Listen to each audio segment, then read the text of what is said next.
Finishes loading. And go back to Zoom.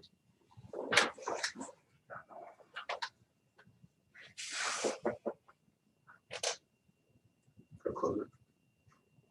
Finish. All right. Yeah, bottom. No, on the applications.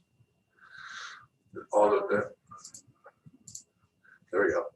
Hi, everyone. Welcome to the Development Review Committee meeting. We're going to call the meeting to order. It is 9:02 on Tuesday, October 20th. Just for the DRC roll call, my name is Eric Scher, Community Development Director. Cody Howing, Deputy City Engineer. And Richard Martinez, Public Works.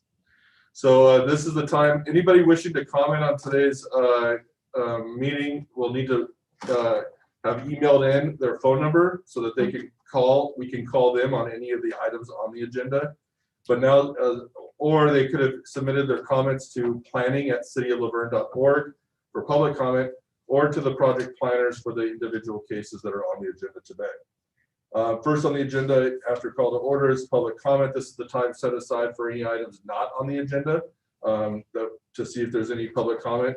We did receive public comment from Jackson Salinas on an item that was not on the agenda, so that'll be put into the record for that, but there was no requested phone calls to be called in for this item. So we're going to move on to the scheduled items under project review, or actually the approval of minutes. We're going to start approving the action minutes of the Development Review Committee. So this is the first meeting that we have the action minutes as part of the agenda packet. So can I get a motion to approve the minutes from the last meeting? Is there a second? All those in favor? Aye. Okay, so the minutes have been approved. Now to project review, we're going to go out of order because of the interest that has been expressed about item C, which is the Teen Center at Las Flores Park. So in the meeting today, we have Bill Aguirre, the Director of Community Services, and Chad Peterson, Recreation Specialist Coordinator for the city to help with this discussion. We've received quite a few public comments have been received on this. So those will all be part of the record for this meeting. But in order to explain the project, we're going to ask Project Planner Maya McCurley to give us her report.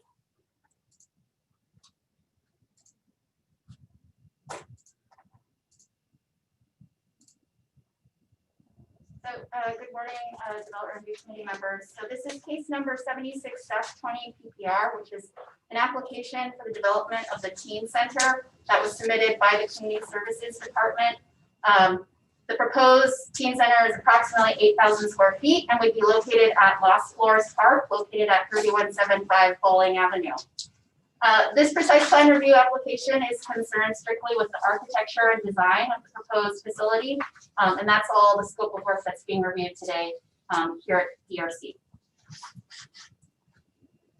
So just as a bit of background on the timeline and history for the development of the Teen Center, it was first formally discussed here at the city in 1998, and then it was identified as a key finding and recommendation for major facility improvements in the city in the 2006 Parks and Recreation Facilities Master Plan update.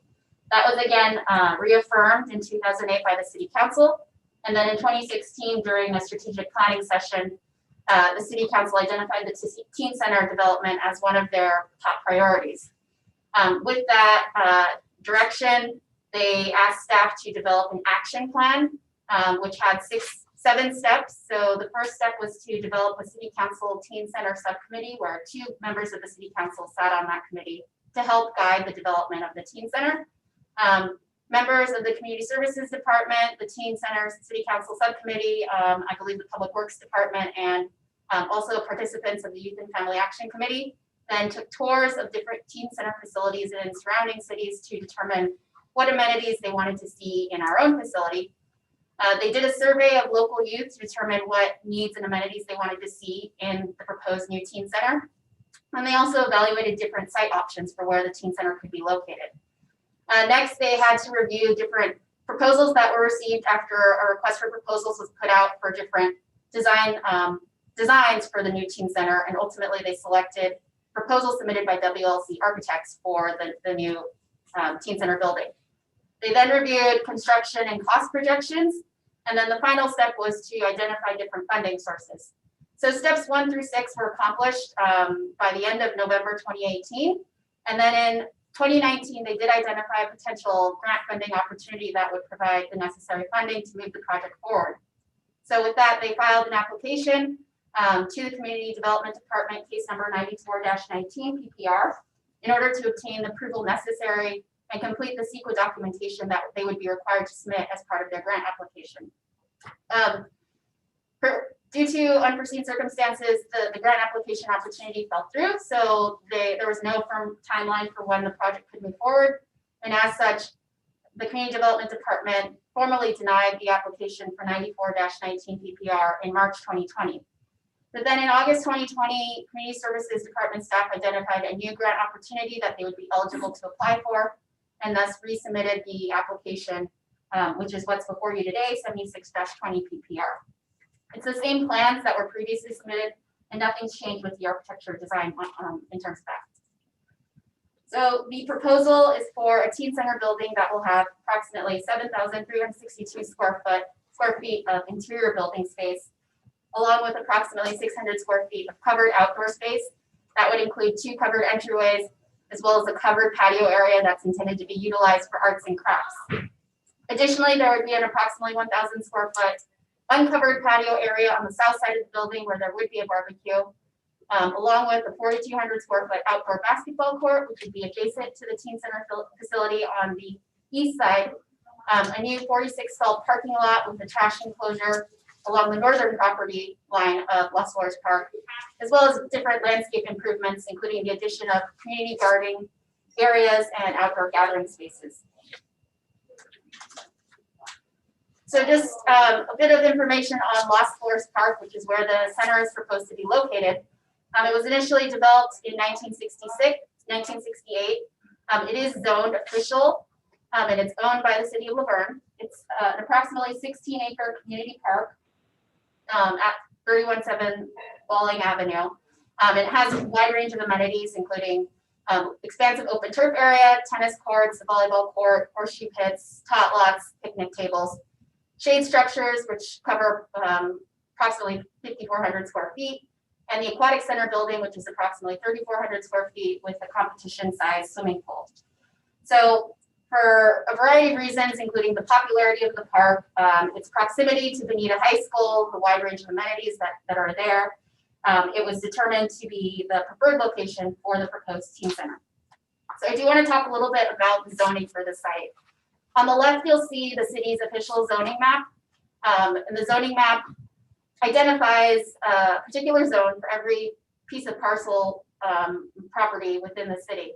So on the right-hand side, zoomed in, you can see that Las Flores Park has been designated in the official zone. Official zones are intended for official zones are intended for official and public uses of property, including public schools, public buildings, public parks, and recreational areas. Furthermore, any new construction or alterations or improvements within the official zone require precise plan review. And the precise plan review has to be approved by the Development Review Committee. So that's why we filed, the Community Services Department filed the application for this new facility. So this shows just, again, highlighted in blue shows where Las Flores Park is. And then highlighted in red shows roughly the area where the proposed new teen center parking lot would be located, just to give reference to kind of the scale of the project in relation to the overall size of the park.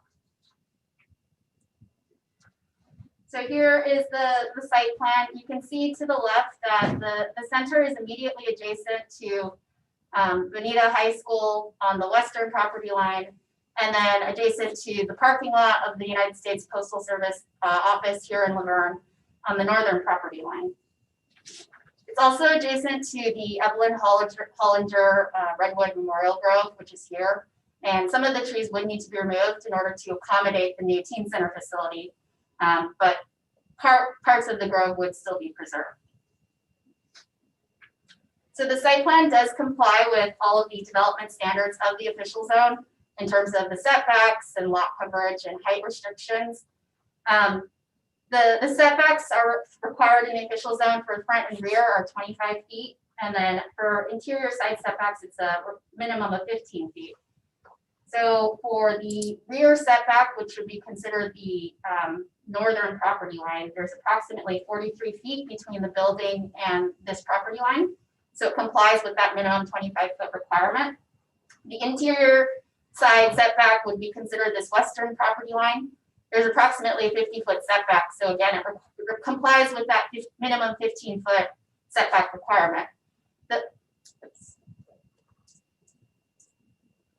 The front property line would be basically the southern portion of Las Flores Park. So it's more than 100 feet away from this southern property line and more than 100 feet away from what would be considered the western property line. So the front and the street side. And so it complies with those development standards as well. The official zone also restricts maximum lot coverage of the property to 45%. As previously mentioned, the aquatic center facility is approximately 3,400 square feet, and the shade structures that are located kind of in the northwestern portion of the park total approximately 5,400 square feet. So between those existing structures and the proposed new teen center facility building, the overall lot coverage at the 16-acre park would still only be 2.4%, which is well below the maximum lot coverage of 45%.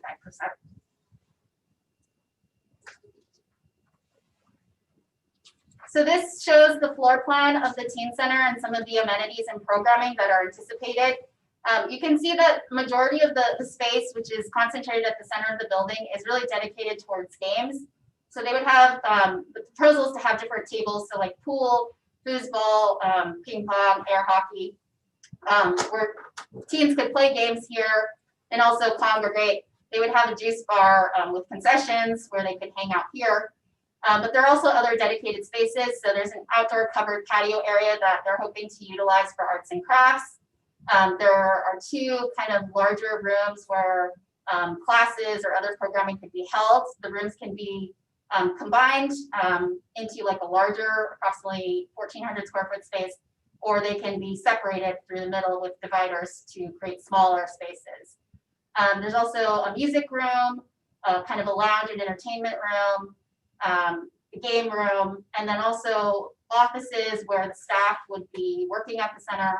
And then there would be a reception desk and two different entrances. There's also a kitchen facility in the event that they have like events that would occur here, and you know there's a need for the kitchen to be utilized. So this shows the architecture. The design of the building was made to kind of be consistent with the existing aquatic center building. It's approximately 34 feet in height. I'm sorry, approximately 24 feet in height, which is consistent with the maximum allowable 35 feet height limit within the official zone. The aquatic center is 18 feet in height at its peak, so it's comparable in size. It's in massing and scale to the existing structures that are there. In terms of the materials, again, it was designed to match the existing aquatic center. So there's a metal roof that's painted green to match the aquatic center, and then similar materials. So there's kind of off-white fiber cement siding and plaster to mirror what's existing in the park. And this kind of just shows the existing aquatic center facility and the proposed teen center facility, just to demonstrate the similarities in the architecture and design. So going back to the site plans, we talk a little bit about the parking. For the official zone, there are no specific parking requirements. 18.76.040 of the municipal code establishes a standard minimum number of parking spaces for a variety of uses listed. However, the list of uses doesn't include uses that are within the official zone, such as parks or recreational centers. So the same section of the municipal code stipulates that the DRC is empowered to basically make a determination as to how much parking should be required for use. So As part of their review of the teen center proposal, the DRC is asked to determine that the proposed 46 spaces for this teen center facility is sufficient to serve the building. Given that there is an existing parking lot adjacent to the aquatic center, staff believes that this will be more than enough parking for the teen center use. This just shows the landscaping plan, the conceptual landscaping plan. As you can see, there are new community garden and gathering spaces. So the gathering spaces would be the decomposed granite areas that you see in kind of the beige orange color. And there would be benches here where people could sit and gather and congregate. And this would be for any park user, not strictly just for teen center visitors. There are also community garden areas, and most of this would be water efficient landscaping. This is all conceptual, and you can see kind of some of the plantings that they would propose to use, but they would submit kind of finalized landscape plans that would be required to comply with the city's water efficient landscape ordinance. So I'm just going to kind of end with the project's overall compatibility, and I'll go back to kind of this site showing, So again, this location was chosen due to its proximity to Bonita High School, and it's located here in the northern portion of Las Flores Park, immediately adjacent to the high school area, providing easy access for the students who can use the pedestrian bridge over the Live Oak Wash to get to Las Flores Park, and immediately adjacent to the U.S. Postal Service office. So we did send out courtesy notices to surrounding property owners to notify them of this proposal. We received, at the time this packet was distributed to the DRC, we had received 5 written comments and 1 phone call. 4 of those comments were generally opposed to the proposal, and 1 of the comments was posing questions related to the project design details and noise.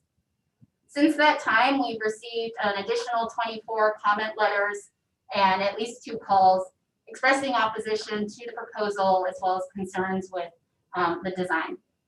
So I do want to note that as part of the selection and review process for the architecture and design that was ultimately selected, the City Council Teen Center Subcommittee, the Public Works Department directors, the Community Services Department director, Community Development Department director, and Information System Manager all reviewed these conceptual plans, and we're all supportive of these moving forward with the approval process.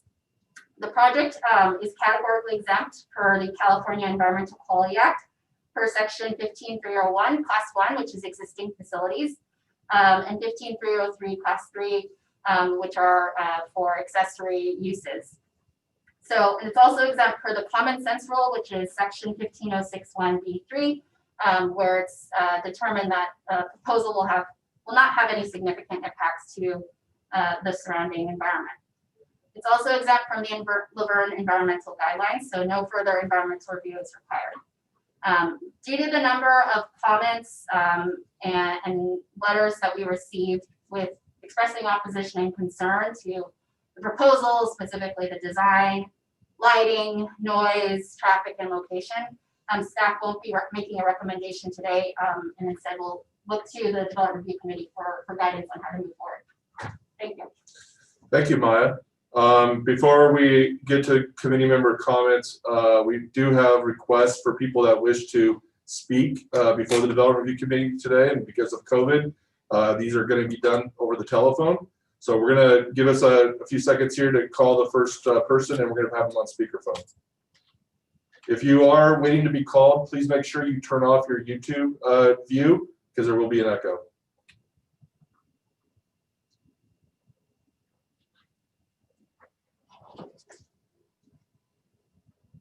Hi, this is Cynthia. Hi, Cynthia. This is Chad with the city. I'm going to put you on speakerphone for public comment. All right. Can you hear me? Yeah. Okay, go ahead. Okay. Let's see, because I'm on the call now, and okay. Okay, so I am a resident of the Villa Laverne location, and so my property is adjacent to the proposed section where the parking structure is supposed to be built. One of the things that I do want to comment on is that although we did receive notices about this project, most of us received them end of last week. A lot of our neighbors do not know about this still. A lot of the neighbors that are aware of this were not able to attend the meeting or respond on a timely manner. I myself had to request time off work, and it was only that I came aware about the notice because my neighbor came and informed me. Typically here, we have to walk to our mailboxes, so not everybody picks up their mail on a daily basis. So that's one of the things, I don't believe that there was enough courtesy extended to the residents in this neighborhood to make us aware with a timely manner. It was very short notice, and people still, again, are not aware of this. I did want to also point out that although the surveys were done for the students to see what they needed, etc., I think that it's important to consider that the times are different now with the pandemic, and schools are not even open at this moment. We don't know what it's going to look like in the near future. You know, the whole concept is try to do stuff outdoors and separate the students. So I think that it would be necessary to resurvey the community, and not necessarily just the students, but also the parents. As far as myself, I have a 10-year-old, and when she saw the teen center, she was very excited. She thought, oh, that looks fun. But as a parent, I wouldn't allow her to go anytime soon because of this pandemic. And I think from my conversation with other parents, they feel the same way. Now, the more important part that I'm concerned about is safety for my family. The location of this parking structure is scheduled to build a road, a street that's directly headed towards my property and ends only about 40, 50 feet away from my property. So when they're driving towards my house, on the back side of our home, so this will affect the 3 nearby residents the most, the street in the back is our designated parking space. So having to have other vehicles driving towards our home on a constant daily basis is a major concern for safety. And besides the property destruction that it could potentially create, I'm afraid of my family's life, for my family's life as well. I have children myself. And I feel that, you know, for the better good to try to accommodate other children, you're putting my family at risk. So that was another issue that I had with this. And the other part of it is the parking lot that we currently have by the swimming pool is already being utilized for teenagers to go smoke weed and drink, especially when there are school events at Bonita. I have a daughter who just recently graduated from Bonita, and that's the talk. All the kids that go to the parking lot, let's go smoke out. I see that over here all the time. They come, they smoke out, they go back to the football games, etc. Now, creating this parking structure that's hidden in this little corner, I believe that it's going to attract even more of that type of behavior. So those are my main concerns of the vandalism that will come with it. Like, what does that mean, and who's going to clean it up? I want to know if there's going to be a proactive approach versus just a reactive approach. I feel bad having to call the cops, and I don't feel that it should be. If we're going to be building a new structure, it shouldn't be like already with the potential that we're going to have to be bothering the police and having this new created location that's going to attract this type of criminal activity. And especially during the nighttime, you know, where I'm a few feet away from here, not knowing what's going to be behind that wall, which is a potential to bring people in. Homeless people might be starting to sleep there. So, you know, I think it's important to consider the homes that are being affected, especially when you're building a road that could potentially say that there's a reckless driver. They drive past the wall, they leave, they don't stay for like insurance purposes or whatever that might be. Who's going to pay for the damage? Is it going to be the city? And I also want to know if something happens to one of my family members because of this, what is going to be the outcome of this? And, you know, the other thing that I did want to mention is the traffic. I'm not sure for those of you who have been in the neighborhood, on the plan, it looks great. But when you live here and the streets are so narrow as is, they're very short. And on the corner of College and Winfield, where the parking structure is supposed to be built, We have, the stretches of the street are very small and you have two turns. When you have cars parked on both sides of the street, it's already a very narrow space for two cars to be driving in opposite direction. Sometimes cars take turns. And that's with not having that much traffic. Now, if you were to come and see on a busy weekend, recently it hasn't been busy because of the COVID, but on a weekend when there are parties, it's very, very crowded. And bringing teenagers who are learning how to drive, they're going to need that space. It's just a potential to create accidents when you're giving them those obstacles, those barriers, and making it difficult for them to be able to drive around here. So again, I do appreciate the time that you have given us to voice our concerns, but I also do not believe that there was sufficient time and we were not made aware. There weren't fines. People just don't know that this is going on now. And had I known about this project, I would not have bought my home here.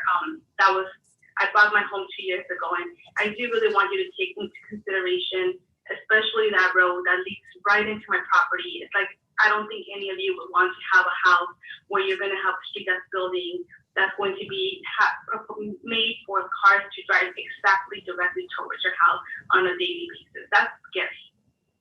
So that's basically all I have to comment. Thank you very much for your comments. We appreciate it. Thank you. Goodbye.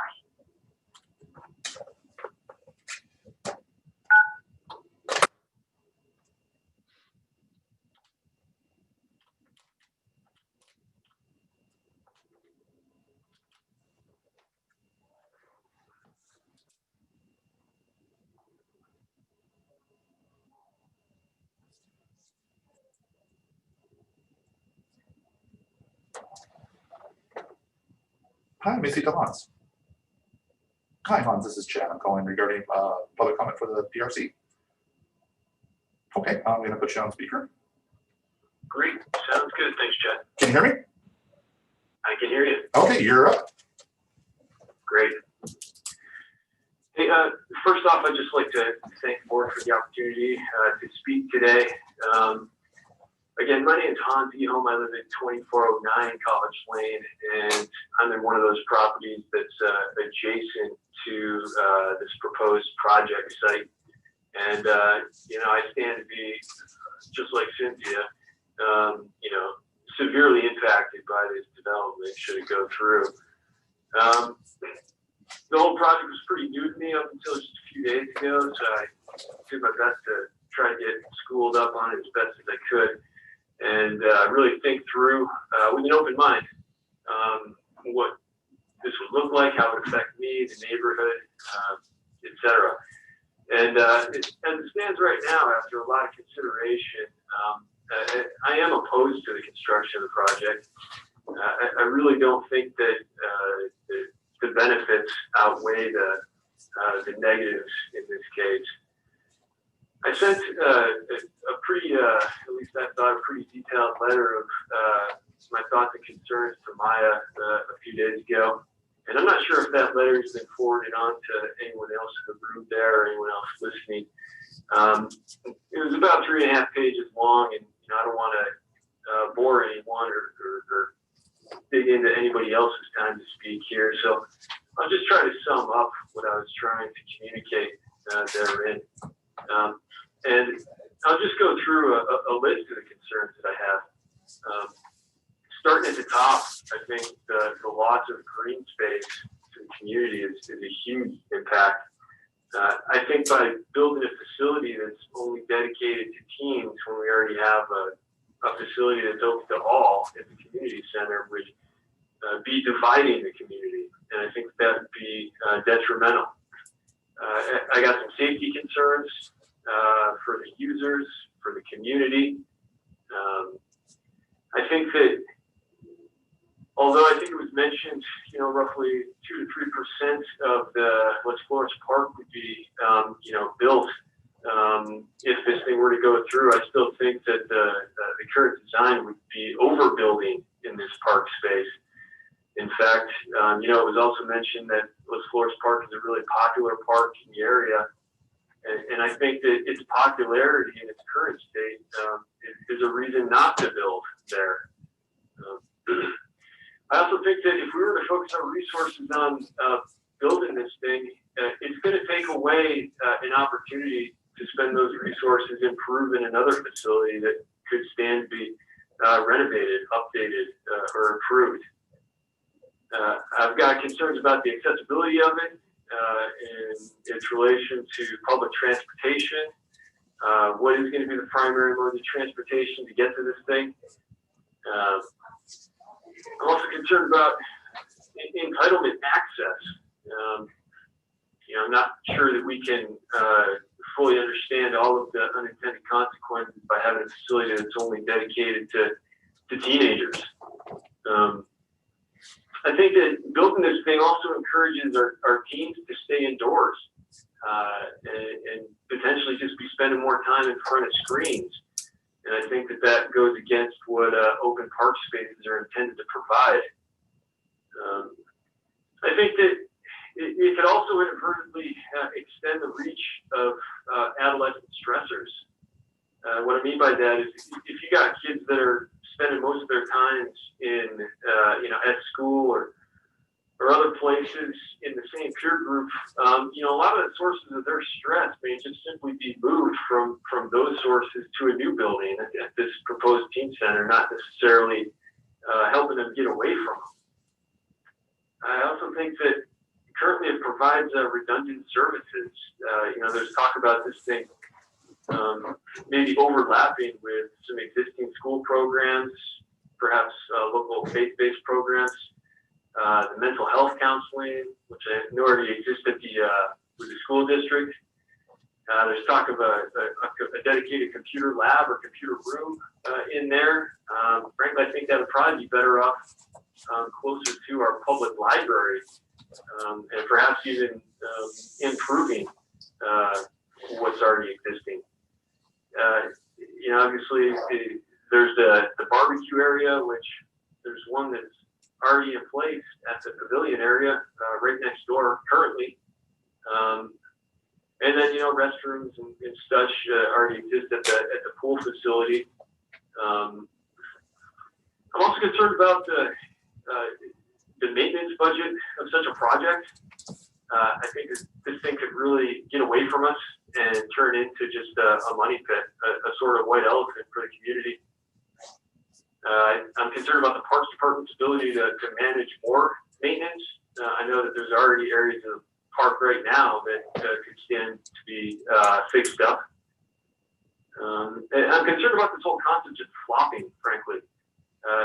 I think that already as designed that there's some obsolete offerings in there that I'm skeptical that teens would even really be interested in. I'm also concerned about the amount of demand that really exists for things like a concession stand or a juice bar. And then, getting teenagers to and from, it sounds like there's a thought to be busing teenagers from potentially a distance away. And I'm not convinced on the effectiveness of that. I'm very concerned because I only live about 40, 50 feet from where this thing would be built, or where it would start to be built. So the parking lot's a huge consideration for me. The amount of it, the size, the location, and all of the grass that it's going to be paving over. I'm very concerned about the increased traffic potential in the area. That could be detrimental to the community, my home, my neighbors. This is very close in proximity to our neighborhood, our homes. I'm concerned about increased noise from the traffic facility, concerned about the light pollution for the neighborhood, very concerned about what kind of security and monitoring measures are intended to be in place and their efficacy should it move forward. I'm concerned about this thing becoming a target for vandalism, not only from folks, I guess from outside folks, but from, the teens themselves, venting frustration, their needs not being met. I think this thing could fall into a state of disrepair pretty quickly, frankly. I'm very concerned about the the amount and the types and the ability to maintain professional staffing and oversight. You know, who are going to be the adults overseeing this thing day in and day out? You know, do we have the endurance to support them? Concerned about the hours of operation. I'm also concerned about the impact on local businesses. You know, for the instance of the juice bar and concession stands, and there was even talk of possibly providing job opportunities for students in such a facility. You know, I'm not convinced that that this is really the best way moving forward. I think that there's better opportunities for teenagers to get exposure with jobs and job experience out there in the community. And then finally, this is a really big one for me. It's just the quality and quantity of data that was used by the city of Laverne to justify and to guide this project to where it is right now. I think it's very important that we not ignore it and not make too many assumptions here on you know, the impact that this thing's going to have. And I think having solid data through surveys, whatever, that can substantiate and bring some meaning to really ultimately what we're trying to, or how we enhance the community. So that's my list. And in short, you know, frankly, there's just too many issues here for me to confidently support this project as is moving forward. I think that there's, you know, the issues or frankly the downside weighed against the benefits. They just don't add up here. It's not even close. You know, I think that this thing is kind of pitched as a pie in the sky project, but there's so many holes in it that it really gives me serious pause and brings me additional concerns about, you know, if there's something else really driving this thing. And if there is additional information that can be shared with the community that we're not aware of, that's really a driver here, I'd be happy to hear that. You know, busing teenagers across town just to box them up in a park seems really counterproductive to me. I think in such a scenario, we'd be spending our resources in a way that's counterproductive. And, you know, it's another way of saying that we would be going out of our way, spending our own resources to essentially do some degree of harm to our own community. And that just doesn't seem right to me. It doesn't seem smart. Hans, can I ask you to please try to wrap it up? We do have other people on the call. And also we did receive your emails as well. All of the committee members have received all of the emails that have been sent in. So if you wouldn't mind just wrapping up your comments so we can move on, please. Yes, sir. I'm at the end. I just wanted to actually ask you if anybody had any questions for me, and then also say that if anyone does or wants to collaborate with me as a member of the community, I'd be more than happy to. And my door is open. Thank you. Thank you very much. And while Chad's calling the next person, just anybody else on the line, if you could, just please leave your comments as brief as possible. We do have other people that wish to speak on this item. Thank you.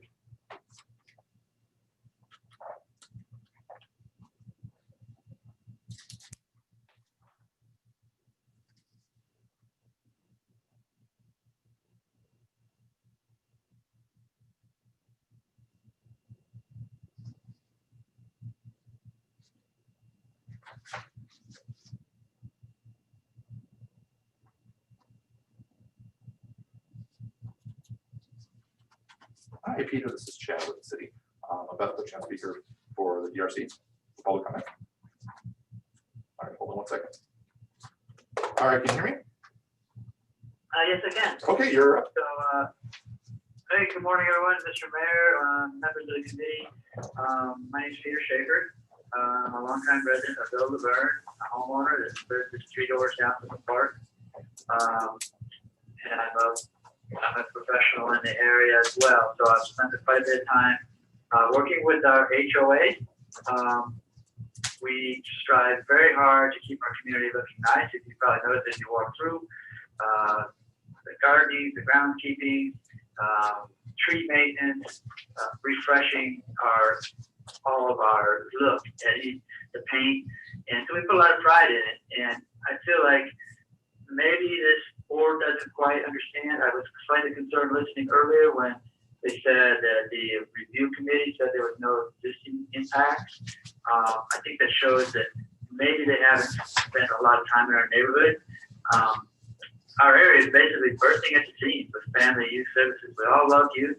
We all are concerned and care about youth, but Los Flores Park is maxed out on the weekends. I don't know if anybody spent some time when they were doing their impact studies, but the teams that come in for swim meets, the teams and sports activities, the soccer fields are full, and there's 2 baseball diamonds down at the other end. And so what we end up with is all this parking floods into our neighborhood. When I was walking around talking to my neighbors, one of the elderly gentlemen mentioned that he can't even park his car in front of his house and unload his groceries on the weekend because of all the people that are flowing through there.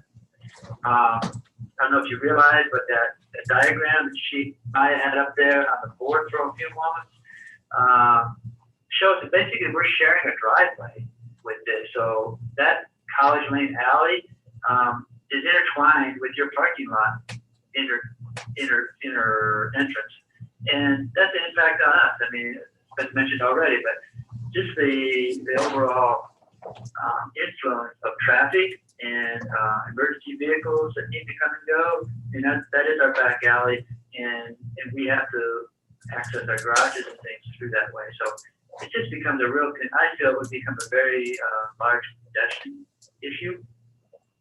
And then I have a few other questions, maybe just on a slightly different topic, but it was just 2 years ago, the city came to all of us residents in dire need of increased funding. If we didn't increase the city tax, I think Mayor Hendricks, you ran on that budget that we needed to increase that so we could keep our city fire and not give it over to the county. But even with that, we ended up closing a fire station up on Esperanza. We've taken away our medics and now using private ambulances. So how can we afford, 8,000 square foot building? I mean, it has to be in the millions.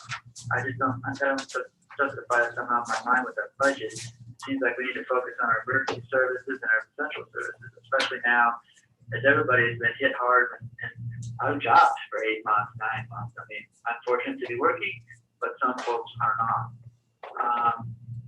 There's the concern that it's already been mentioned several times. I don't want to beat a dead horse, but this park is intertwined in our neighborhood. And again, that's really what caught my attention when, and not against Mia, but when she mentioned that there's no negative existing impact. You have to live there. I mean, you literally want to share your driveway with a park or a teen center. In your neighborhood, do you want to not be able to park in front of your home on your weekends? And then, you look at the things that are going on around there now. We have teens that are wandering through our back alleys. My wife, unfortunately, saw a young man urinating in our back alley. You can smell pot on any given day. So, what is the city going to do to prevent some of these, impacts to us in the future? The loitering, the potential crime. I mean, the man before me mentioned, is there going to be some private security? Is there going to be adult staff from the city involved when this is open? Will there be a curfew? How late do we have to have, teenagers running around our neighborhood? I get up at 3:30 in the morning to go to work. I need to get some rest. It gets dark early now, and a lot of things happen in the dark. And as the one young lady mentioned already, when there's a football game, kids already come over to our park and there in the Sherwood Forest, as we like to call it, the Redwood Memorial Road, and indulge in the green gidja, right? So it's just a lot of things going on there. Now you're going to make it easier for them to get over there. Currently, that wash is not really open. There's a gate they have to crawl through. Now you're going to make it easy access through there at night. And then, as Hans mentioned, you know, we all bought this property. We bought into this area because of the beautiful park, the beautiful redwood trees, the enjoyment of smelling the grass when it's cut, seeing a beautiful sunset, and having a fresh onshore, which we all enjoy almost 350 days of the year, is a beautiful onshore. It's going to be blocked by this monster, especially, like I said, I live on 2435 College Lane, so it's going to be right in front of my house. Basically, I pull up to my house, I look west, I don't get to see a sunset anymore. I don't get to go to sleep at night with the dark, to see the sky, but you know, as much as we can, the night sky. And it's really an impact on us in our personal life. I just don't think that intertwining another part of this facility into a neighborhood is a fair thing. You're talking about, I heard some rumors about building a wall, and I guess that's the thing between us and the park now. It's getting uglier and more institutionalized. I feel like, you know, we all pay, there's a lot of homes there. There's 300 homes there. We pay a lot in taxes. We deserve an opportunity to have some of the benefits of a greenscape, like Hans mentioned, that anybody else in the neighborhood that paid for good money for their home would like to be able to enjoy. You know, like I said, I think a lot of these points have been brought up before, but we all bought into this neighborhood because of the beautiful park, the memorial trees that are down there, the greenscape, and it's been getting smaller. I think Las Flores Park in our little neighborhood has done their fair share to help out the youth in the community. And I feel like we have, you know, we're being disrespected. I think it's very disappointing for me to hear that this project under Maya's summary at the beginning has been going on since like 15 years. And we just heard about this 4 days ago. I've lived here for 23 years. I check my mail every day. I'm very involved in my HOA. Like I said, I've been involved in keeping the place green, painted, and rain gutters. And to say that you're just going to tell me about this 4 days in advance when this is going into approval, I just don't understand how that could happen. I think our request would be, hey, we need some more time as a community to be able to organize ourselves and understand the impact on us, to make sure that, you know, the safety impacts, emergency vehicle, egress, traffic impacts. I know it's not an official zoning change because you're only adding a building, but what is that impact on us? And then again, like I say, the lights, the removing of trees, the memorial trees, turning grass into asphalt. We have to absorb that heat off that asphalt. We all know what it was like this summer when it was 100 degrees, and we had flex alerts going on with power, and power was shut off at my house for like 6 hours. And the closer you're out of that asphalt, the more heat you're getting off of it. I just don't think it's been fairly distributed in our community as far as us. We're not an industrial park. We're not the edge of a town where it's just open fields. You know, we are a community. We are homeowners, and we enjoy our park. So Thanks, Peter. Would you, can you wrap up your comments, please, so we can move on? yeah, I guess that last thing to say, that my last thing would be I would hope we get the consideration for more time to push this back so we as homeowners can get a little more than 4 days to voice our organized concern about it. And the more looks would be put on to, like I said, environmental, and that you would look at those issues and address those issues with us around curfews, city staff, and security. Thank you very much. Thank you.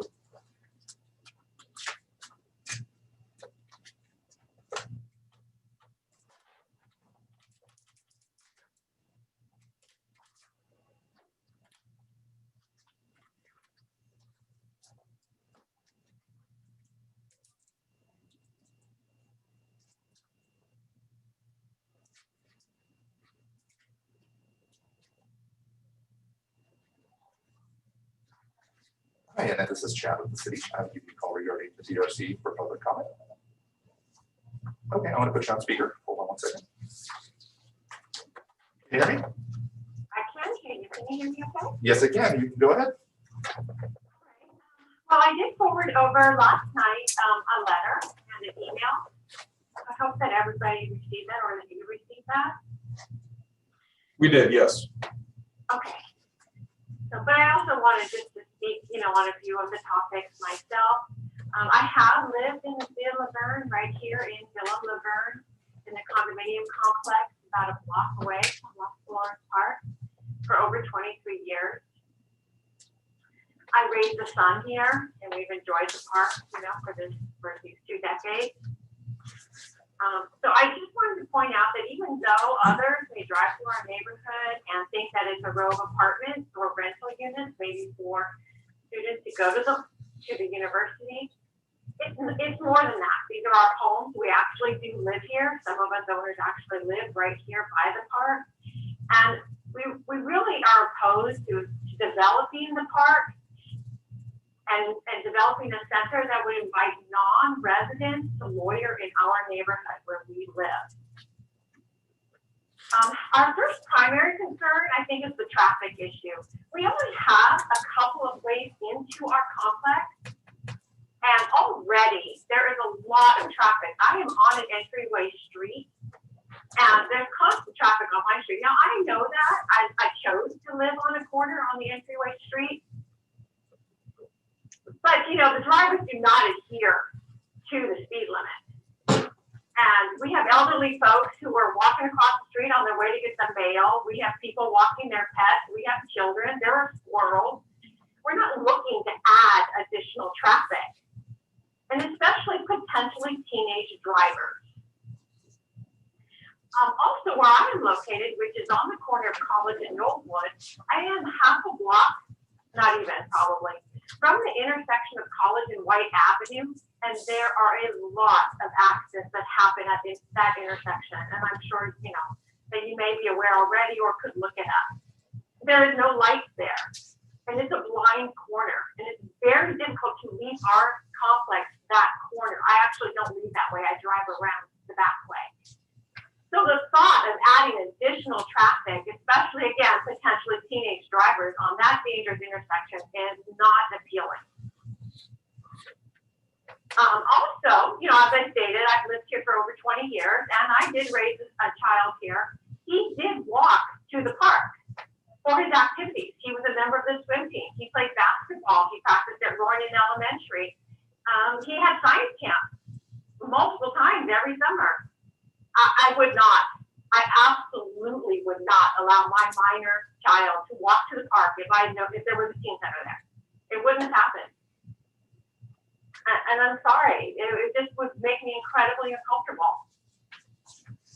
So I think that that's a big concern.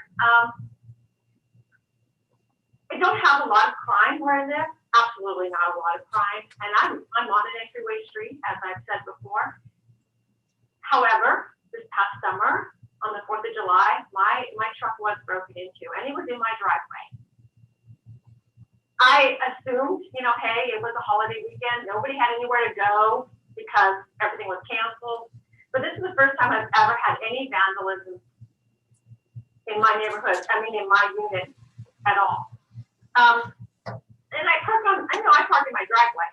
Most of us, we all only have a 1-car garage. And I would say probably everybody here has 2 or more vehicles. We park outside. And again, I'm not thrilled at the prospect of having non-residents loitering or invited to loiter in my neighborhood. With my vehicle parked outside. So I wanted to bring that up. Also, last weekend, coincidentally, in the San Diego Valley Tribune, they had a listing for some units in our area. The property value of our unit has gone up to $299,000. That is a lot. My unit price, it's almost quadrupled.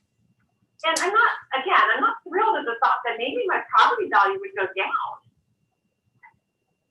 If the park wasn't what it is now, if it was a teen center instead. One of the last things I want to bring up is I had heard that they were potentially, looking to put in a basketball court. And I don't know if that would mean we'd have nighttime lighting. There'd be lighting in the parking lot. We have lights from the stadium from Bonita High School, that's fine, because we chose that. I chose that. I knew Bonita High School was there. But I didn't choose this.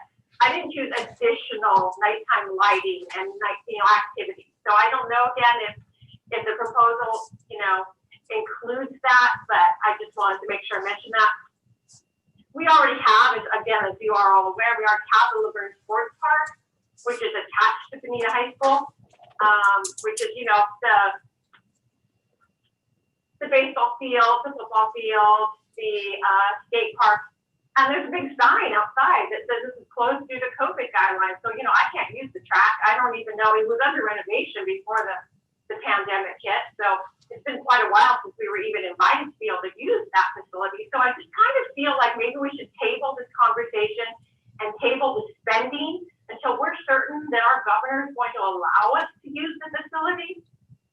So I just wanted to make sure I brought that up. I don't know what the premise behind this was, if we feel like we need to create a place for teenagers to go maybe after school. But I feel like there were alternate solutions available.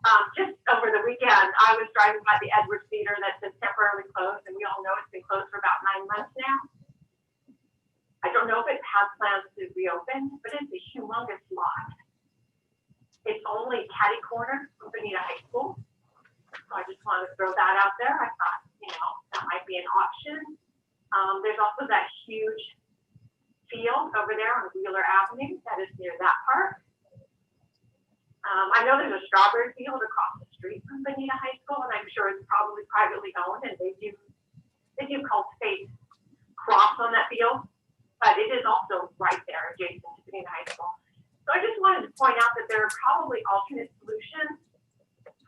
The University of Laverne recently put in their outdoor basketball court, and their new sporting facility.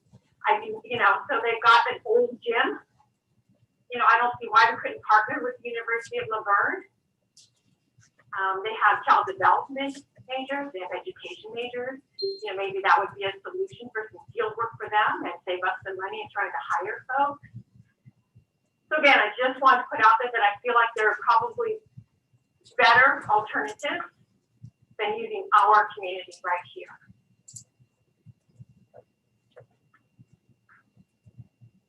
And that's all I have to say. Thank you. Okay, thank you for the time.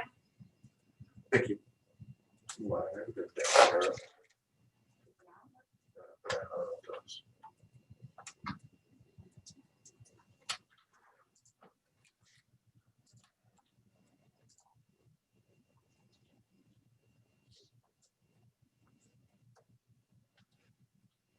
Hi, is this Nick?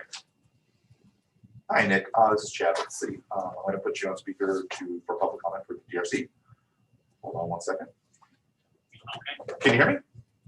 I can hear you. Can you hear me? Yes, I can. You're up.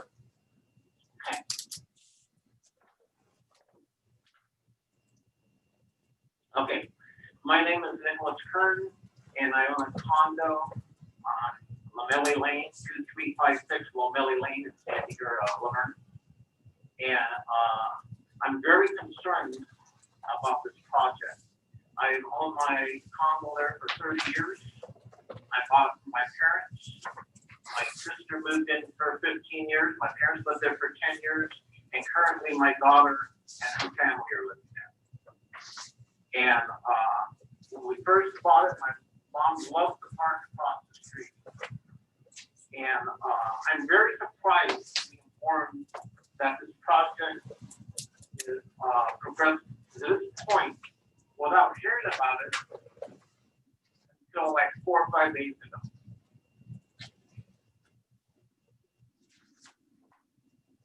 The loss of space, open space, and grassy areas is not something that we never get back. And I know that when the developer dedicated this land to the city for a public park, there was no intention to build structures on it. And as the lady spoke before me, she said, I don't know if any of you have ever been through the community there and have tried to make a left turn on White Street from College. It's impossible. She mentioned, I don't even make on that. I make a right, go down, turn around, come back, make a U-turn. But that's where all the shopping is. is there any, are they gonna put a stop sign there? Are they gonna put a single light there? I mean, it is a blind turn. I recommend that one of you guys go through, or all of you try this to see what I'm talking about. You know, this teen center is mostly geared for non-drivers and teens or preteens. And most of them will be coming from Ramona Middle School. Ramona Middle School is 2 miles away. How are they gonna get there? Are their parents gonna drop them off? That's more traffic in the area. And, you know, you guys have done a great job by putting canopies up in the park. And, you know, it's really a nice park. And there wasn't lights in there till about 2 years ago. And I don't know if you know why they put the lights in there. They put the lights in because people were doing drugs in there. They were smoking pot, they were drinking, they were having sex. My brother-in-law lived there. He said, Nick, I go across the street on a Sunday morning, I find needles, I find condoms. And I said, Dennis, you're joking. He said, no, come over Sunday morning. So I came over, I went over there, and he was right. And if we have, what are you kids gonna do when this COVID is set? They're gonna go to that park. And you know, my mom told me years ago, when you go out after 12 o'clock at night, nothing good happens. And I say that when it gets dark with kids, nothing good happens once it gets dark. My wife is a middle school teacher, and some of the stories that she tells me is for me.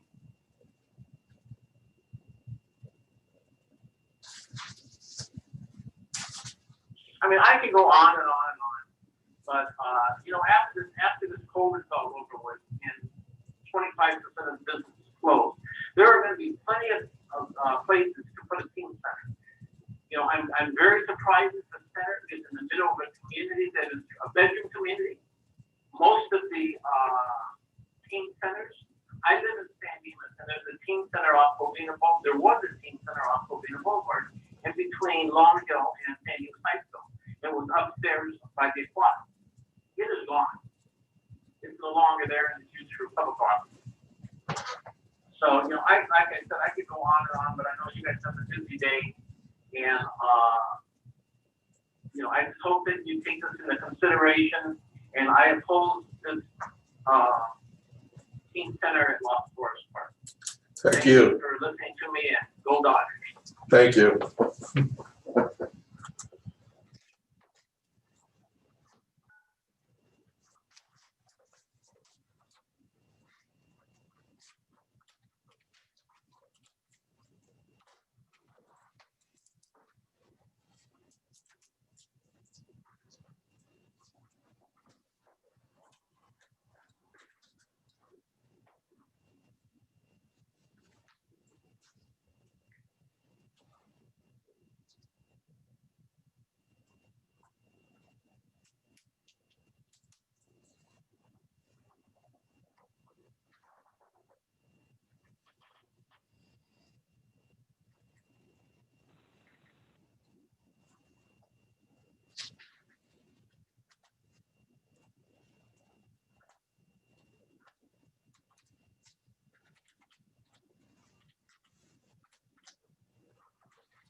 Randy was the last person who was eating.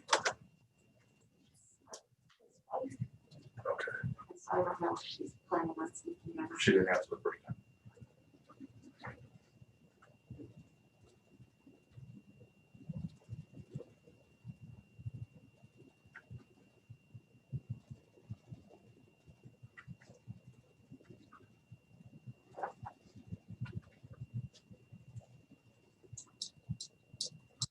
All right, Trevor, what was the name? Karen Kern.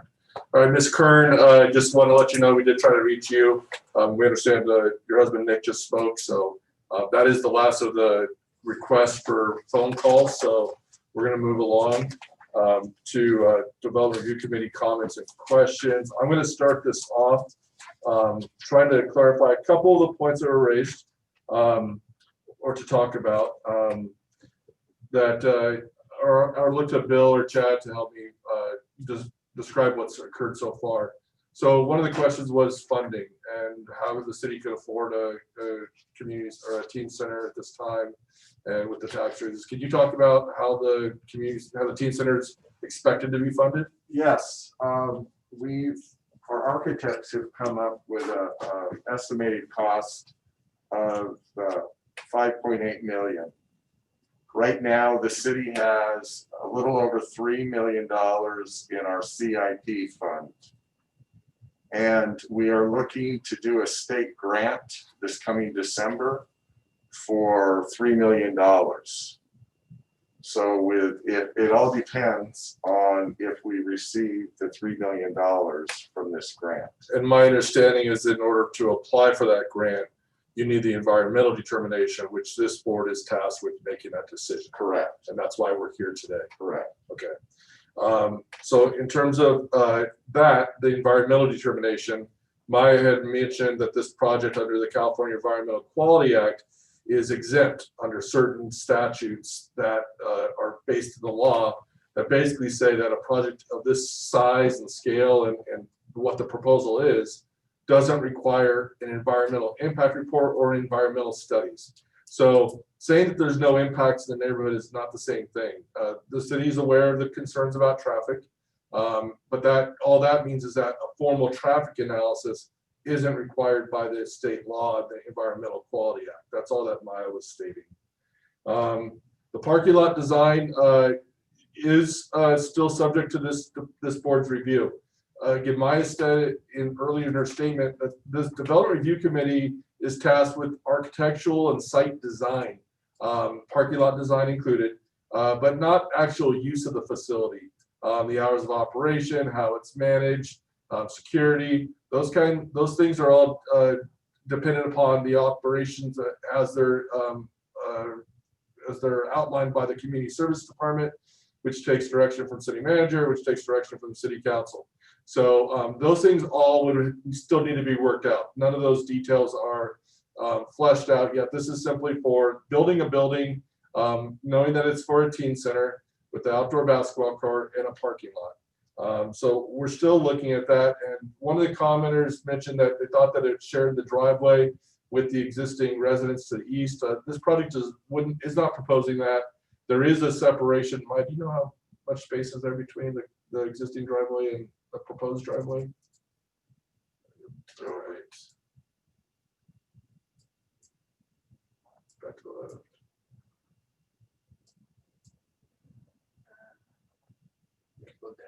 It's up there at the top.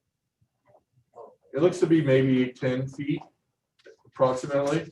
So there is an area there that would be either landscaped or kind of otherwise buffered with the project development plans. It's about 12 feet, and the municipal code does require separation between when there's a parking lot and one use adjacent to a different use. Because these are two zones, this being the official zone and this being a residential zone, we will have to construct a wall that separates these two uses. So there's 12 feet, this shows 12 feet of landscaping, but then there will be a wall, 6-foot wall minimum that divides the two uses. Okay, so I don't want to get too far into details because I think we hear you loud and clear. The city, while the city council's been discussing it for years, we've made mention of it at city council meetings and other workshops and neighborhood issues. We haven't specifically targeted this neighborhood to have a neighborhood workshop with the residents that live closest to the facility. For that, I want to apologize to you residents that live here because we should have done a better job of reaching out to you. So I apologize for that. And because of that, and because of the concerns raised, I do think that there needs to be more time to discuss this with you, to hear your concerns, to maybe make changes to the project to address those concerns. And so I'd be recommending to this board that we continue this item indefinitely until community services staff can have further neighborhood workshops. And unfortunately with COVID at this time, how that works remains to be seen. We're hopeful that eventually or soon enough, sooner rather than later, we're able to have in-person workshops, which we think are the most beneficial to everybody, to be able to be in the same area and discuss it with your neighbors and staff and consultants and whoever else needs to be there to talk about it and the issues to try to get on the same page. So I think that still needs to be done. So with that, I'm not going to be recommending any kind of decision be made today. But I do want to ask the committee members if they have any feedback for staff in terms of design or issues that have been raised up or maybe not raised that you think should be looked at more closely in the design of the project for this.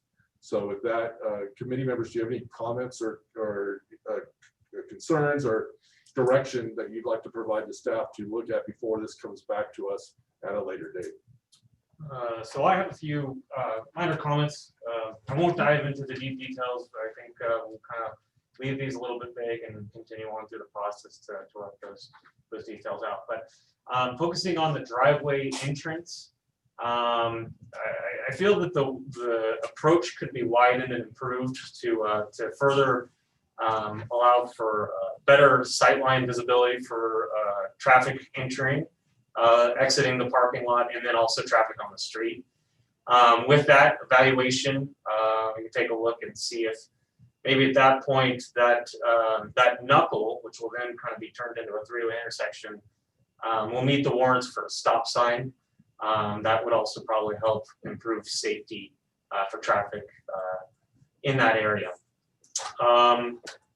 Now, my understanding, and as you explained, Bill, is that a portion of this is in the CIP, but the rest will be grant funded. And so with the budget, has the architect considered LID in part of that cost? And if not, just that it does to mitigate environmental water quality based requirements that are in place. Just it can be an item, so just more of a recommendation that be considered if it's not already. We haven't gotten to construction drawings yet. We're just simply in site plan. Right. So there's still further steps in the Right. drawings and the design and the lighting plans and the landscaping plans, including the water quality issues to be addressed with the technical drawings. Yeah. And then I guess my last comment, I know there's a lot of concerns with operations and noise was brought up more than once. If further consideration to possible materials or landscaping plans, and again, that's diving into the details a little bit further than what we're really here for today, but see if maybe there's other opportunities to help facilitate, less of a noise source that this could possibly become. So that's it for my comments. Richard, any? The only comments I had, and Cody pretty much brought them up, and that is the drive approach for that new parking lot does appear to be, to me, very close to the entrance for the condos. And maybe if it can be rearranged, then you don't have that issue around the curb there, or if you put stop signs to help it out. So.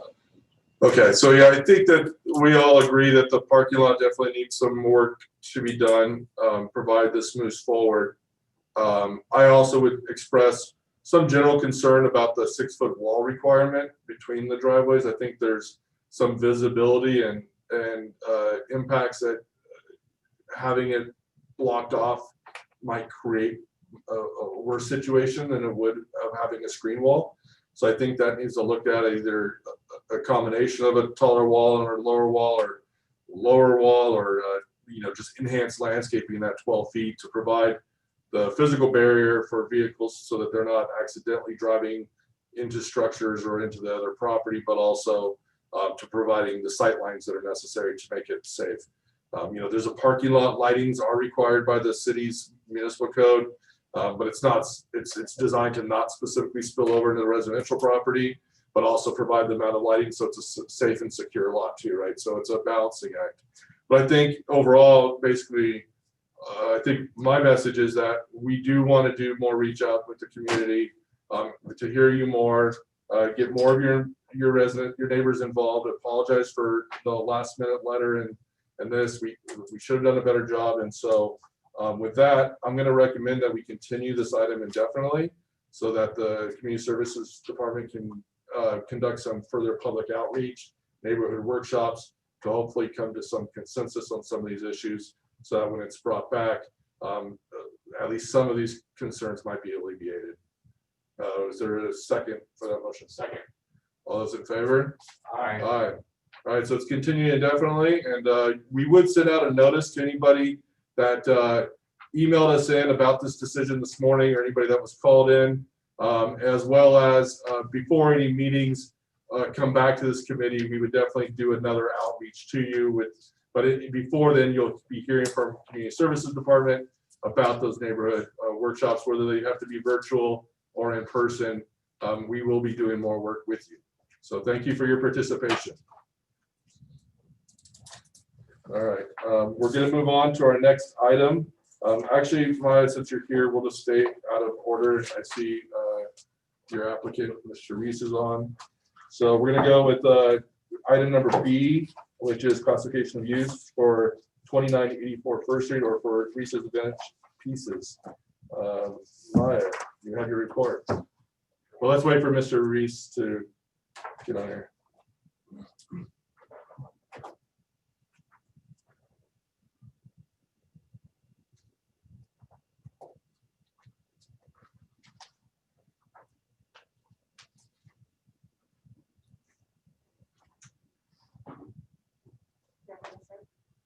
Yes, Mr. Reese, are you there?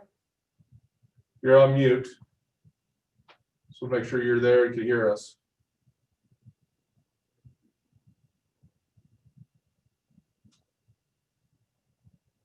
All right, we're going to move forward. Hopefully you can join us. If you could turn your video on and your speaker off, I do a request to, yeah. Can you Okay, hear me? yes, we can hear you now. Thank you. Excellent. Okay, we're going to start. Maya, do you have your report? Yes, so the applicant, Landon Benny Reese, is requesting classification of use to allow for his business, Reese's Vintage Pieces, a vintage clothing and antique store with retail, photography, and warehousing components, to operate within the industrial district of the Aero Quarter Specific Plan at 2984 First Street, Suite D. So Mr. Reese executed a lease agreement in January 2020 to lease the 1,179 square foot suite located within the Laverne Business Center complex, which is sited within the industrial district of the Aero Quarter Specific Plan area. The lease agreement describes the use as office, storage, warehouse, and related usage for online vintage clothing business. The term of the lease agreement commenced in February 2020, and in July 2020, Mr. Reese submitted an application for a business license and a certificate of use and occupancy. The information provided on the certificate of use and occupancy application indicated the proposed operation was a retail business for vintage clothing and antiques.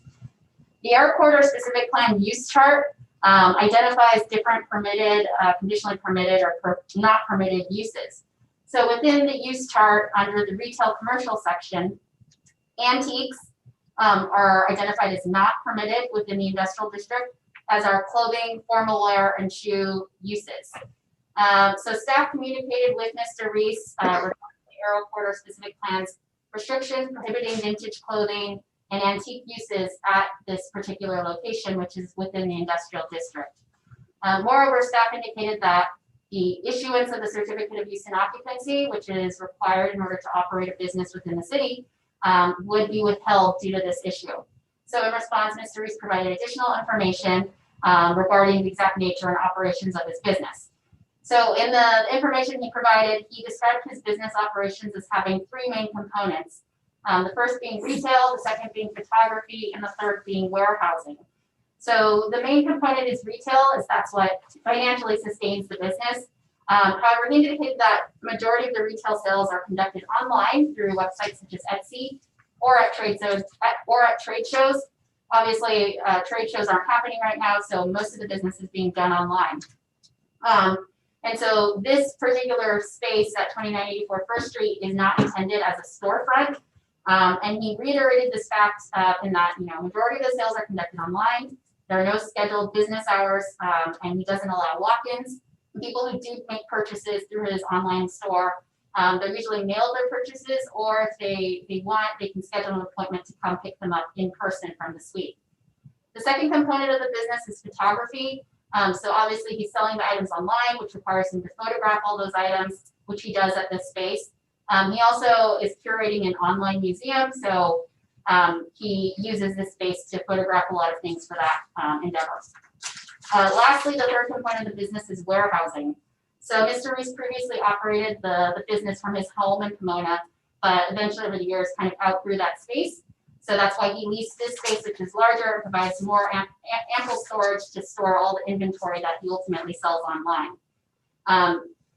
And so Mr. Reese doesn't have any employees and he doesn't have any internet service at the suite. So all of his business is essentially conducted at home. And he just goes to the suite to pick up items and then mail them off. That being noted, staff is aware of at least 2 events that have occurred at the site based on information that was posted to social media. And we're aware that at least 1 event has occurred. So utilizing the information Mr. Reese provided, staff looked again at the use chart for the Aeroport or specific plan to see what uses are similar. So if you look at the chart included in the staff report, you'll see that similar uses to what he's described include antiques, clothing, formal wear, shoes, furniture, home or office, which is new, general merchandise, crafts, gifts, housewares, variety, notions, interior decorating shops, mixed uses that are primarily retail, photography studios, and warehouses with sales outlets that are greater than 20%. So of those noted uses within the retail commercial section, all of them are not permitted with the exception of the furniture, home, or office, but that's required to be new furniture, home, or office, and obviously Mr. Reese deals with antiques. And then photography studios are permitted, but that's only one component of his business. And then warehouses with sales outlets that are greater than 20% are conditionally permitted. So it does require a discretionary approval for the conditional use permit by the planning commission. Within the manufacturing and related light uses section of the use chart, which is designated as those uses that utilize less than or equal to 20% of their space for retail use, warehousing is a permitted use. So since staff was unable to clearly identify an existing use within this chart that adequately captured the nature of Mr. Reese's operations, we asked Mr. Reese to file a request for classification of use, which is basically allows for the Development Review Committee to evaluate the use and make a determination on whether the proposed use is similar in nature to an existing use and whether it should be permitted, conditionally permitted, or prohibited. So staff is looking to the CRC for determination on the classification of use for this particular use at 2984 First Street. Thank you. Thank you, Maya. Can anyone just want to have any comments on this or thoughts? You said that you've seen twice where once actually happened. Is that? So there were 2 events that were advertised through social media accounts associated with the business. One occurred in July and it was a grand opening party. There were pictures posted to Instagram and Facebook that showed that the event did occur. There were people inside the warehouse space. And there were also vintage cars in the parking lot, and I believe there were also food trucks at the site. The second event that was advertised was for a special movie screening. I have no confirmation that that event actually occurred. Mr. Reese, I guess a good question for you is, how often do you expect to have events at this location? I don't do lots of events. I'm not going to do lots of events. I had a grand opening so that people would know that I exist. Again, the building is to showcase my items as well. That's why the photography is for. But anyway, to answer your question, I'm not going to have events, if often or at all, rather. Okay. I guess maybe before we continue, do you have anything else that you'd like to add to Maya's report or things that maybe she didn't cover that you'd like to explain to us about your business that maybe we're not aware of? Sure. Yeah. So again, the reason to kind of reiterate a little bit, the reason I moved there was because I outgrew my home. And I wanted to be able to showcase my items, as I mentioned, not just photography, but I'm creating an online museum, as it were. So I'm trying to produce videos in a very presented way, kind of almost like a TV show. And so I've been in the middle of filming those things too. It's why I've set up my warehouse in that manner. But like I said, it's just really to showcase my goods. and be able to store them in a place that I can access them with ease. Again, move my car in and out of there to be able to load it for trade shows. As Maya mentioned, obviously that's on hold, and hopefully that comes back soon. It's Yeah. not helping. Okay. Other committee members have questions, concerns, thoughts on how this might be interpreted? Well, having been by there, I mean, there's so many businesses all squashed together. There seems to be absolutely no extra parking. I don't see how you can have it set up where you allow customers to show up, even if it's occasionally. To make it more like he says he doesn't want to do it all the time, but almost like a storefront. Mr. Reeves, when you would have those scheduled appointments to visit the site, typically what time of the day, what days of the week do those occur on? So they can happen any day, but usually I may have 2 people in a month come to see me. There's a very specific reason I didn't want a storefront, because I don't want hours and I don't want people visiting, because I take care of my 2 little ones during the day while my wife works. But again, if somebody has an order and they want to come pick it up, such as a costumer in Hollywood, then they can come pick it up and load their car rather than dealing with, big bulk shipping. But that's typically just one vehicle basically visiting the site along with your own vehicle at the same time, right? Correct. Okay. So I think 2 parking spaces on occasion. I mean, obviously this space was a previous business that had probably more required parking than that. So I'm not too concerned about that issue. Cody? I don't have a concern with the parking. One quick question for you, Mr. Reese, and it seemed to mention this in the report, but just to clarify, are all transactions taking place somewhere else, be it, some sort of internet-based, web-based, or what have you option? And are there any transactions taking place on the site? So there has been transactions on the site, but most of them are pre-done and pre-worked out, again, because it's more just a pickup. So, if a transaction didn't work beforehand, or digitally there was problem, then it could be handed to me directly, or it could be a digital transaction on site. But it's not as common. Again, most transactions are digital anyway. My guess is, Cody, that you're looking at that warehouses with sales outlets. Yeah. Less than 20% is a potential classification to match up. You do have a very unique business, Mr. Reese, and so we understand it's a little complicated because you check a couple different boxes, but not one specifically that really matches you. That's why we're here today. Sure. We want to give you, the opportunity, I think, to move forward. So if you are classified as most likely a warehouse with the sales outlet, i.e. your house, where you have the internet and you do the sales from, that would in the industrial zone be a conditional use permit, which would allow the city some discretion in how to provide conditions of approval to make sure that you don't have the events, or if you do, you have only so many a year, and kind of limit the hours that you can schedule your appointments, and other things that are more specifically tailored to your specific business with that conditional use permit process, which goes to a public hearing. So I don't feel comfortable doing this as a permitted by right type of use, because it does feel a little bit more retail than what the industrial zone was ever intended for. In terms, your neighbors are welders and cabinet makers, right? So it's not really a retail environment per se in terms of how this building or this property was developed. But I can also appreciate the nature of your business and having to have the displays to be able to sell the product online and look attractive, especially in what you do. So I'm not opposed to considering classifying it close to warehouse with sales outlets being the closest thing in our use chart, which would eventually require a conditional use permit to be filed by you to process through the planning commission, if that's the way the development review committee feels is most appropriate.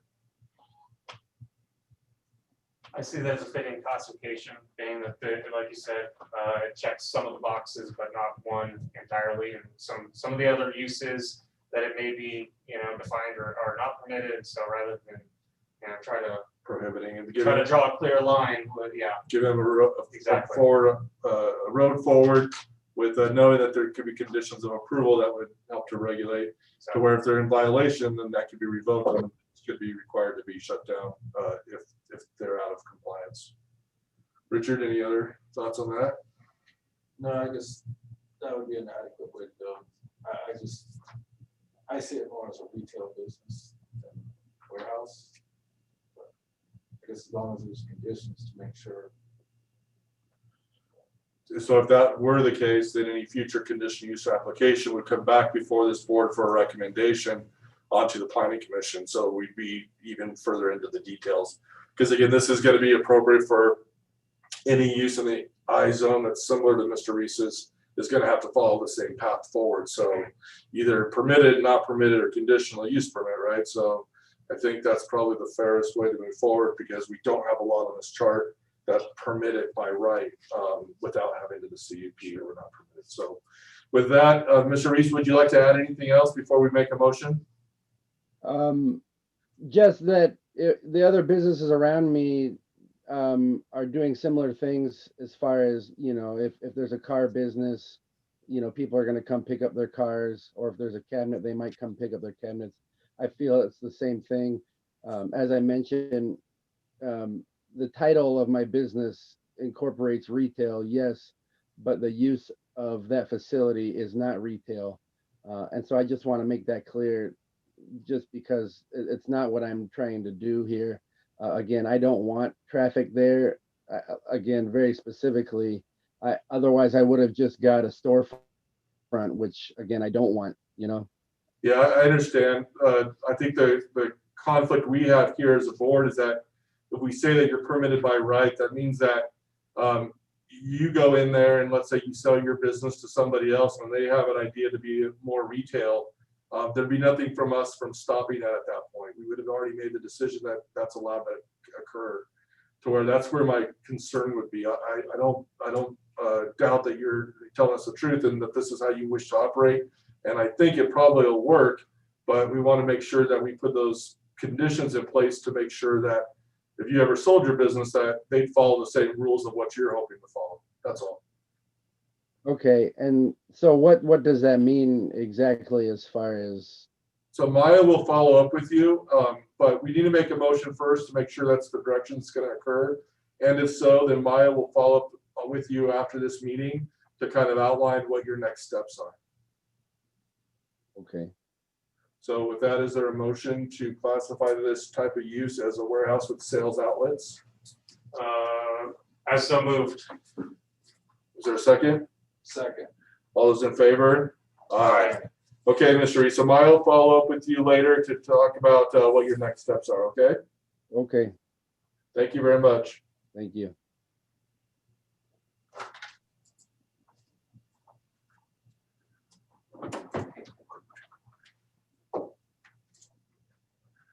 Okay, so Candace, can you confirm those people are adding to our meeting? There's a phone number too.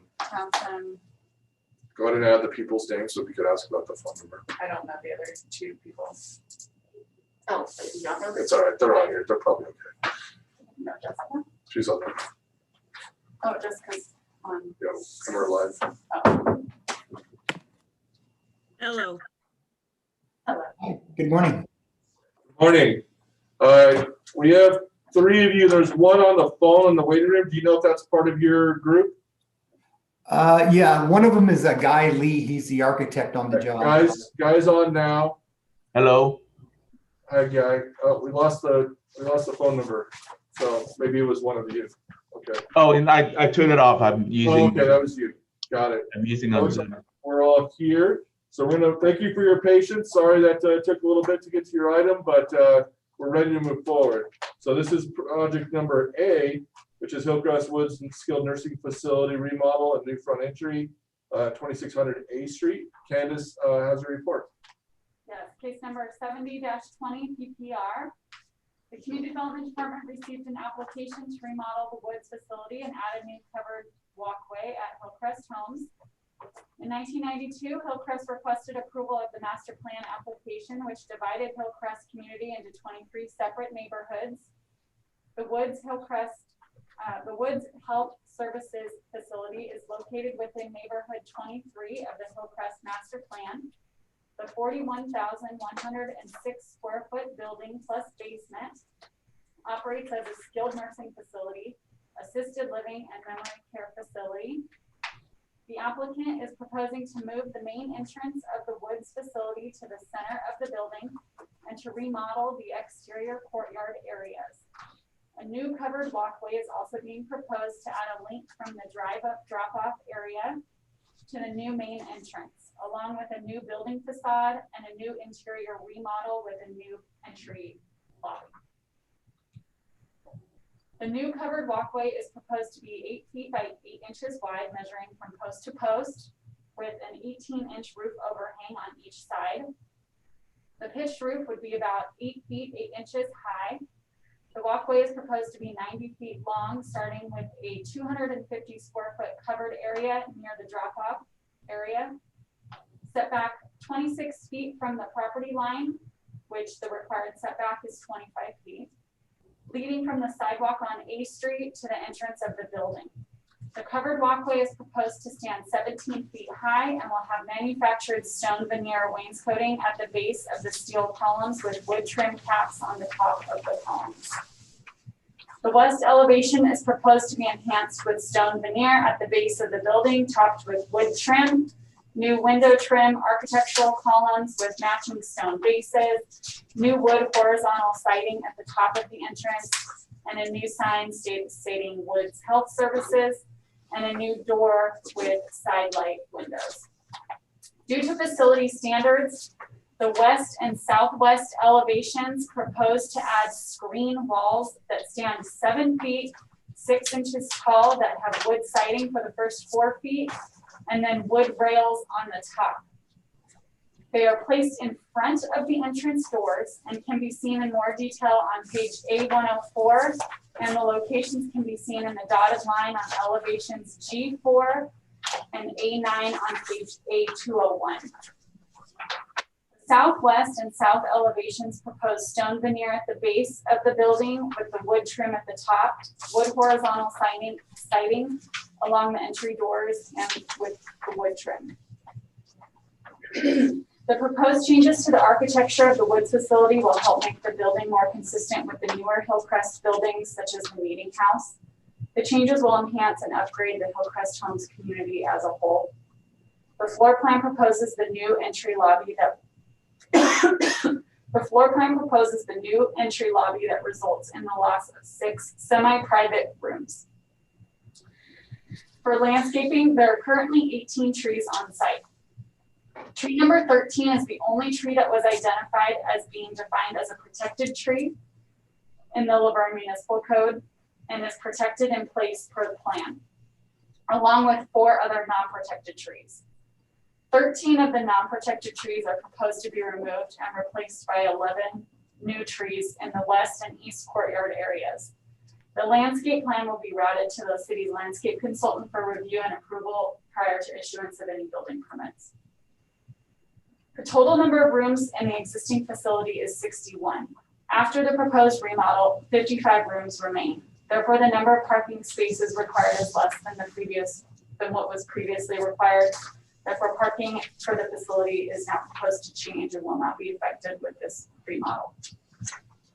The proposed remodel is interior to the Hillcrest campus, and the elevations remain compatible with the immediate surrounding area. Therefore, staff recommends that the Development Review Committee approve case number 70-20 PPR based on the staff report and the draft conditions of approval. Thanks, guys.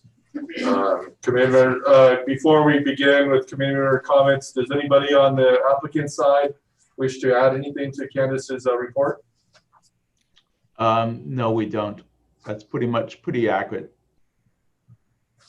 Okay, we'll move on to committee member comments or questions. I don't have any. The screen is to block the windows. Yeah, can you, maybe Guy, can you talk a little bit about the purpose of the screen walls? You talk, the screen walls at the front, specifically used to kind of divert the attention away from that. Right now, currently, that's the main entrance. Right. And then by changing the main entrance to the center of the building, therefore, currently everybody come up to the front door here, and we try to divert that. So by putting a screen wall, suddenly they lost the visual, so that everybody will be refocusing onto the tall covered canopy, basically the vehicular drop off. Sure. And that's the reason why we're doing that, and then that kind of screen away from people from walking toward that. And if you don't know, if you look at the exterior finished board, initially we do have a little covered walkway, and we felt from the owner point of view, it's like, no, we don't want to have somebody, again, using that as the main entrance. So we took it away and simply have the vehicular drop off as the main focal point. Okay, thank you. Mm-hmm. Okay. Anything else, Richard? No, I like that walkway they took away, but now I know why. So, I just have two points. One is a question, really, and Jessica, this might be for you, so if you could unmute. The new covered entry at the driveway extends out past the curb line about 8 feet, I think, and you got a 12-foot clearance underneath that roof line. Is that enough room for fire department access, Jessica? 12-foot clearance? No, I believe the code is 13.9, but I Okay, can. so then the follow-up question is, how much room is there between the corner, at the closest point for that driveway, from the corner of that roof line to that outer curb, to see if there's adequate access outside of the roof line area? Guy, do you happen to know that measurement? I don't see it on the plans. Are you referring to the flat vehicular drop off? Yes. The curb face there? Well, so your roof line of the new covering at the new drop off area extends out 8 foot from the post on your A104, the A1 elevation. You show that roof line with the pitched roof projecting out 8 feet from the post, and on the site plan, that basically covers, looks like the striped area in the driveway today for the drop-off area, correct? Correct. So that point, that furthest point of the new roof line, 8 foot off post, how far is there clear outside of so the fire engine would basically have to drive under this new roof structure? How much room do they have out from the roof structure to that the curb on the other side of the driveway closest to A Street? Yes. Let me see. Hold on.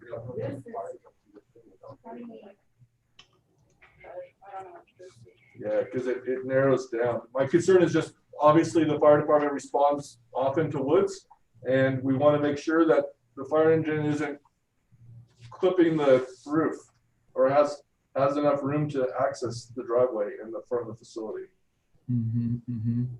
Because right now you have a 14 and a 9 for 23 feet, but that's to the curb line to the north, and it narrows down. So Jessica, what would you need? At least 20 feet, correct? Clear to the sky? That is correct. So I guess that just, we need to confirm that we have at least 20 feet from the edge of the roof line to that outer curb, or that curb could be potentially modified to make sure that there's adequate access so you don't have to change your plans for the structure. That might be a simpler fix. There is more than 20 feet width between the overhang, the outer overhang, to the edge of the curb of by the walkway for the sidewalk there. There's more than 20 feet, so there's no, but there's no intention to have a fire truck to go under that vehicular drop off. But Jessica, I don't know functionally if that's how it works or not. How do you respond? And maybe you don't respond with the full engine. I don't know. I mean, that's something that we're gonna need to look on the actual scale drawings. But if it's something where we're going to pull in and that's where we're accessing, we need the 13.9 clearance. Okay, so what we'll do here is we'll just condition this that to make sure that we provide adequate fire department access at the drop-off location, vehicle access, to make sure that either A, if you have to raise the height of that clearance to 13.9, or B, you modify the curb, or you provide that you have enough clearance to where the engine could go around the roof. Either way, the fire department's satisfied, right? So that's what we're gonna condition this for. Okay. We'll add a condition regarding that. Secondly, I'd also like to add a condition specifically about the tree preservation. You talked about in your staff report, Candace, that there is one protected tree that will be preserved. But I want to make sure that during construction that we have the required separation, fencing, et cetera, that we have a standard condition for to make sure that while during construction that the tree is preserved and protected. Okay. This is Ta-Chien Lee. Hello. To answer your question, the distance in between from the edge of the canopy for the drop off Yes. and to the curve, the measurement I made on the drawing sheet, drawing A102, the distance is about 27 feet from the edge of the eaves of the canopy, right above the drop off, to the curve on the other side is Right. about 27 feet. Okay, well, yeah, again, I think the condition will cover it to make sure we have enough, just so that the fire department's okay with that. Yep, yep. I don't have any other comments, so does anybody else on the applicant side have any comments or questions based on that discussion? No. Okay, you're good with that too, right, Jessica? Yeah, we also talked about sprinklering this entire section, correct? I Yes. believe we talked about that early on. Yes, Okay, perfect. it is required. Yes. Perfect. So yeah, we'll just look at the vehicle drop. If we have enough space, it might be okay. I'll also have the fire marshal look at it. For Just a final. little worried about you guys swinging in there, and even if there's enough room, clipping the edge of it, right? Yeah, So, exactly. That's what we need to look at, radiuses and all that good stuff. okay, well, we'll condition it generally, so you guys can figure that out once you submit to building department for a building plan check. Yep. All right, with that, is there a motion to approve with the modified 2 conditions? I so moved. Is there a second? Second. All those in favor? Aye. All right, you are approved. Candace will follow back up with you to your next steps with the building department, but she'll get you your final approval letter with these 2 added conditions as well. Excellent. Thanks for your time. Thank you. very And much. is it okay that we can go ahead and submit to the building department like tomorrow? Candace will follow up with you. There is a 10-day appeal period for this decision. So there is some risk that you would be taking in for that, but we'll leave that to you. Candace will follow up with you to discuss further. Okay, thank you. And then we'll let Hillcrest Dan to make that decision for us. Okay, Thank you. thank you. Thanks again. All right. All right, there are no other items on the agenda today. We are scheduled to adjourn to our next regular meeting of the Development Review Committee for November 3rd. Do we know that we have items for that agenda? Yes. We do? Okay, so we are adjourning to November 3rd at 9 a.m. On the same website, citylaverne.org/stream.